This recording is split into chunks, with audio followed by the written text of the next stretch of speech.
నిన్న పడిన వర్షానికి మొత్తం అల్లకొల్లం అయిపోయింది. ఇంకా బండ్లన్నీ కడుగుదామని బకెట్ తీసుకుని పోయితే బయట చూస్తేనేమో బాగా దారుణంగా, చాలా దారుణంగా తయారైపోయింది.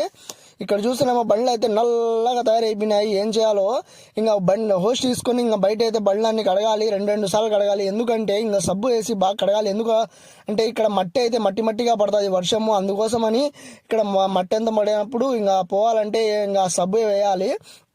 అందుకోసం అది షాంపూ అయితే తీసుకున్నాను. ఇంకా షాంపూ వేసుకొని మొత్తము నురుగు వచ్చినట్టు బాగా కడుపుకొని ఇంకా రుద్దడము. ఇంకా బర్రెని బాగా తోమేసేయాలి, ఇంకా తెల్లగా వచ్చినట్టు. ఇప్పుడు మా బర్రె అయితే నల్లగా ఉంది, అందుకోసం దాన్ని తెల్లగా రావడానికి కోసం అయితే సబ్బు వేసాను.